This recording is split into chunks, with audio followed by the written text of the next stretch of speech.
नमस्कार दोस्तों, OCN network में आपका स्वागत है।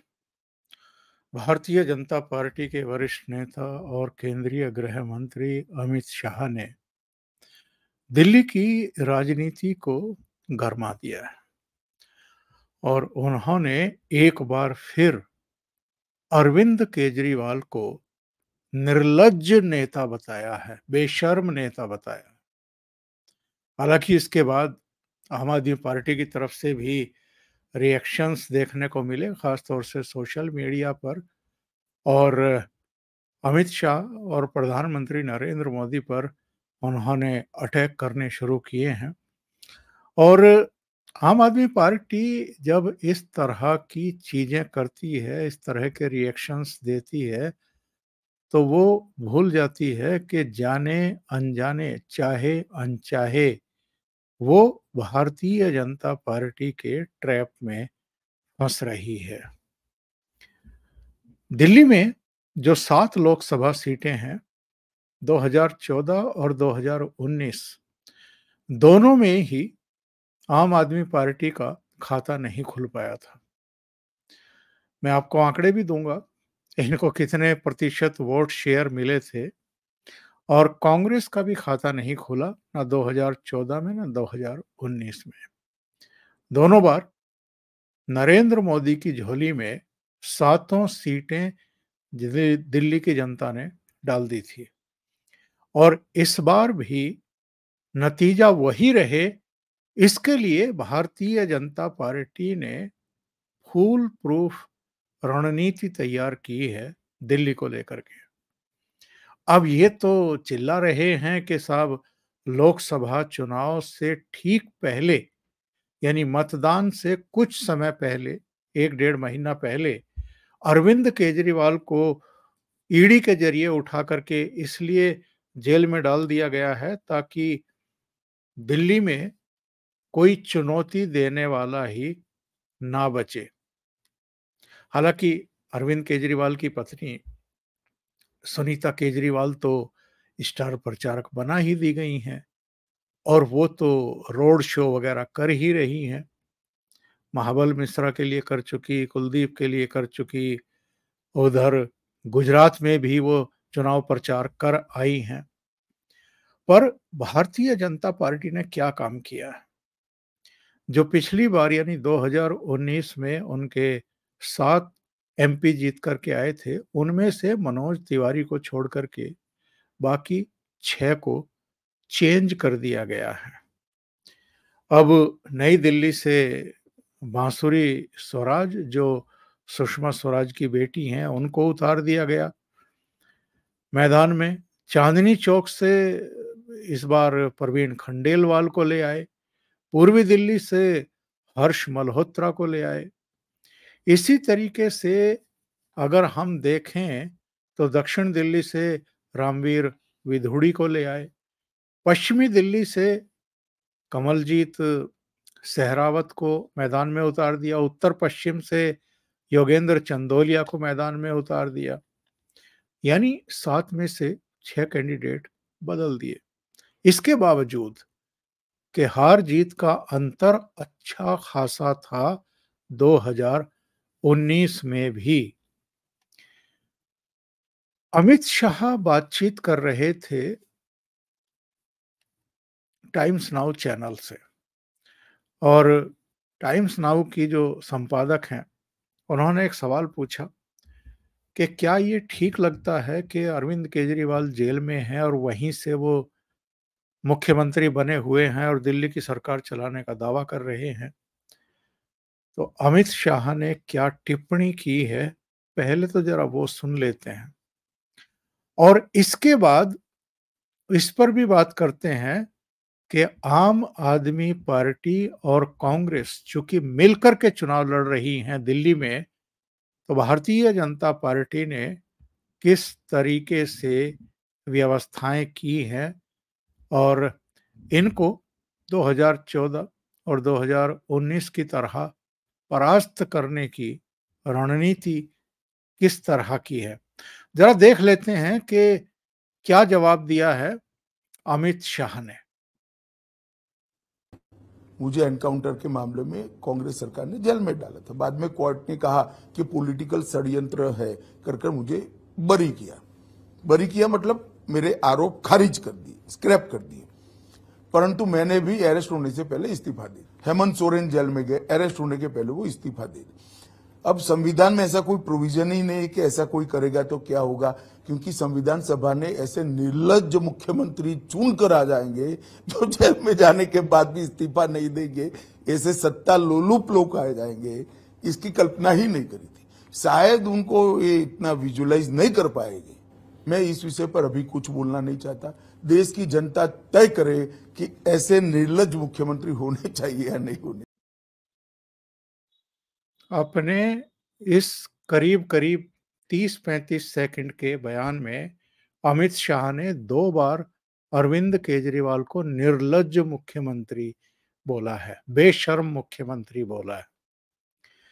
और ऐसा करके उन्होंने दिल्ली की जनता के सामने भी एक बड़ा प्रश्न छोड़ दिया है कि कैसा मुख्यमंत्री चाहिए आपको। लास्ट में उन्होंने कहा है ना, उनसे पूछा गया था कि क्या चुनाव निपटने के बाद, सरकार बनने के बाद आप लोग कुछ ऐसी व्यवस्था करने वाले हैं कि अगर किसी मुख्यमंत्री को गिरफ्तार किया जाए भ्रष्टाचार में, आपराधिक मामले में, और वो इस्तीफा ना दे तो उसको बर्खास्त किया जाए या क्या किया जाए, उसकी कोई व्यवस्था होगी क्या? संविधान में संशोधन होगा क्या? तो इस प्रश्न को ही अमित शाह ने टाल दिया। उन्होंने कहा कि मैं जानता हूं कि मीडिया कैसे काम करता है, तो मैं इस ट्रैप में तो नहीं फंसूंगा। ये तो मैं नहीं बताऊंगा कि हम क्या करेंगे, क्या नहीं करेंगे, पर देश की जनता को ये सोचना समझना पड़ेगा कि ऐसे निर्लज्ज मुख्यमंत्री जो गिरफ्तार कर लिए जाएं और जेल में बैठ कर के भी वो इस्तीफा ना दें, क्या ऐसे लोगों को मुख्यमंत्री चुना जाए? तो दिल्ली की जनता के सामने एक तरीके से भारतीय जनता पार्टी के शीर्ष नेतृत्व ने एक सवाल छोड़ दिया है। अब आते हैं इस बात पर कि कांग्रेस पार्टी 3 सीटों पर लड़ रही है। इनमें एक चांदनी चौक की सीट है जहां से जेपी अग्रवाल खड़े हुए हैं। एक उत्तर पूर्वी सीट है, मनोज तिवारी के खिलाफ कन्हैया कुमार खड़े हुए हैं, और एक सीट है आपकी उत्तर पश्चिम की, जहां से उदित राज को खड़ा किया गया है। और इन 3 में से जेपी अग्रवाल को छोड़ दें, वो तो सीनियर नेता हैं, उन्हें 80 साल की उम्र है, उनका सब सम्मान करते हैं। पर कन्हैया कुमार को बिहार से ला करके दिल्ली में लड़ाया गया। इसी तरीके से उदित राज को योगेंद्र चंदोलिया के खिलाफ मैदान में उतार दिया गया। इसको लेकर के कांग्रेस में बगावत हो चुकी है।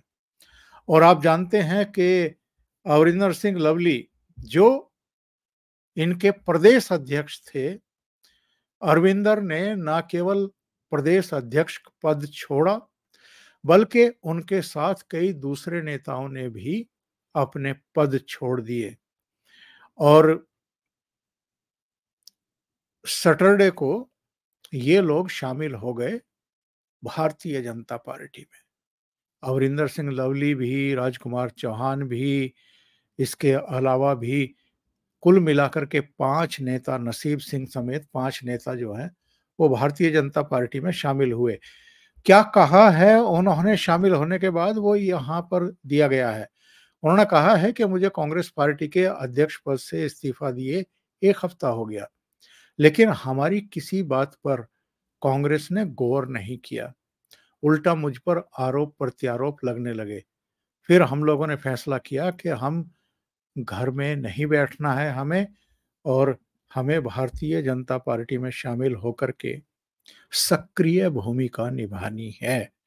उन्होंने प्रधानमंत्री नरेंद्र मोदी की भी तारीफ की है, जेपी नड्डा और अमित शाह की भी की है, और ये कहा है कि देश को सही दिशा में नरेंद्र मोदी के नेतृत्व वाली सरकार लेकर के जा रही है, और ऐसे में हम अपने घर नहीं बैठना चाहते हैं। बहुत बड़ा एक काम हो रहा है, उसमें हमें योगदान देना है। तो मैं ये बता रहा था कि नई दिल्ली सीट से आम आदमी पार्टी के सोमनाथ भारती लड़ रहे हैं। पूर्वी दिल्ली से आम आदमी पार्टी के कुलदीप कुमार लड़ रहे हैं। इसी तरीके से पश्चिमी दिल्ली से महाबल मिश्रा को आम आदमी पार्टी ने कैंडिडेट उतारा है, जो कांग्रेस में हुआ करते थे पहले। दक्षिण दिल्ली से सहीराम पहलवान को आम आदमी पार्टी ने उतारा है। ये सातों सीटों पर आम आदमी पार्टी और कांग्रेस मिलजुल करके लड़ रही हैं और भारतीय जनता पार्टी को चुनौती देने की कोशिश कर रही हैं।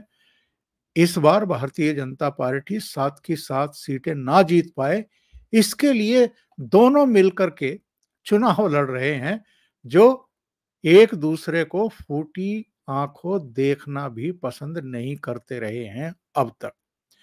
तो भारतीय जनता पार्टी की मजबूती के चलते, संभावनाओं के चलते, दो परस्पर विरोधी दल किस तरीके से एक साथ आ गए हैं, अब मैं आपको बताता हूं। जैसे चांदनी चौक है, 2019 के ही आंकड़े ले लेते हैं, क्योंकि अगर हमें तुलनात्मक अध्ययन करना है तो हमें पिछले आंकड़े लेने पड़ेंगे।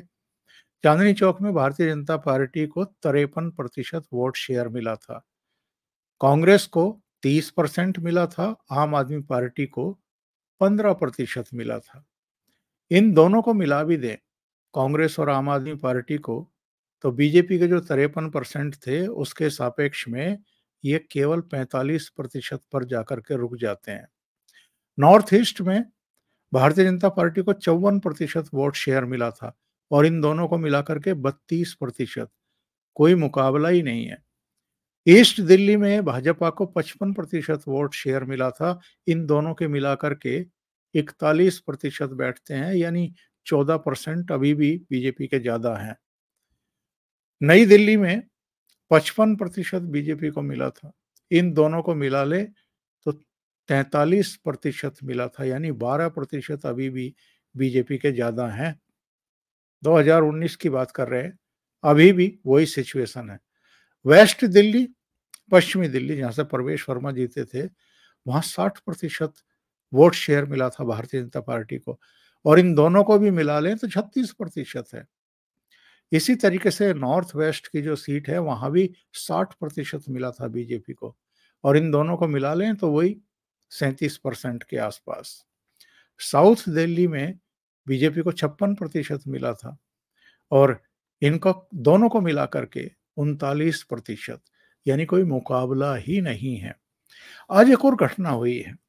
घटना ये है कि आम आदमी पार्टी ने हरियाणा और दिल्ली दोनों लोकसभा चुनाव के लिए अपने स्टार प्रचारकों की सूची जारी की है। अब इसमें बड़ा दिलचस्प है ये देखना, थोड़ा सा इसको और बड़ा करके दिखाते हैं आपको। पहले नंबर पर स्टार प्रचारक कौन है? जो जेल में बंद है इस समय, अरविंद केजरीवाल। दूसरे नंबर पर कौन है? उनकी पत्नी आ गई है। मतलब हायरार्की में, वरिष्ठता क्रम में स्टार जो प्रचारक हैं उनमें अब सुनीता केजरीवाल नंबर 2 हो गई हैं आम आदमी पार्टी में। फिर तीसरे नंबर पर जाकर के पंजाब के मुख्यमंत्री भगवंत सिंह मान। चौथे नंबर पर मनीष सिसोदिया, जो ऑलरेडी जेल में बंद हैं अरविंद केजरीवाल की तरह। फिर पांचवें नंबर पर संजय सिंह का नाम आता है, जो अभी जमानत पर बाहर हैं। छठे नंबर पर संदीप पाठक हैं। सातवें नंबर पर पंकज कुमार गुप्ता हैं। आठवें पर एनडी गुप्ता हैं। नौवें पर गोपाल राय हैं। फिर 10वें पर राघव चड्ढा हैं और 11वें नंबर पर सत्येंद्र जैन हैं, जो जेल में बंद हैं। फिर 12वें नंबर पर आतिशी है। 13वें नंबर पर सौरभ भारद्वाज खिसक गए हैं। उसके बाद जो कैलाश गहलोत हैं उनका नंबर है 14वें नंबर पर। 15वें नंबर पर इमरान हुसैन। फिर 16वें नंबर पर जाकर के स्वाति मालीवाल हैं और उसके बाद फिर दूसरे नाम जो हैं इनके शुरू होते हैं। अब बड़ा प्रश्न ये खड़ा हो रहा है कि अरविंद केजरीवाल, मनीष सिसोदिया, सत्येंद्र जैन तीनों तिहाड़ जेल में, तो स्टार प्रचारकों की सूची में कैसे हैं? तो उसका जवाब ये है कि इन लोगों को ये उम्मीद है कि 25 मई को दिल्ली में मतदान होना है। उससे पहले इनमें से किसी को तो कम से कम जमानत मिल जाएगी। जमानत के लिए मनीष सिसोदिया भी अदालतों के चक्कर काट रहे हैं और सुप्रीम कोर्ट में तो कह दिया गया अभी 2 दिन पहले कि साहब 7 मई को जो अगली सुनवाई होगी तो हम अंतरिम जमानत देने के बारे में विचार करेंगे अरविंद केजरीवाल को चुनाव के लिए। और इसको लेकर के तमाम सवाल खड़े होने शुरू हो चुके हैं और सवाल खड़े होने भी चाहिए। अगर कोई अपराधी है और गंभीर अपराध उसने किया है, तो क्या हमारे देश की अदालतें अब उनको चुनाव प्रचार करने की छूट देंगी? ये बहुत बड़ा प्रश्न है और ये सवाल पूछा जाना चाहिए।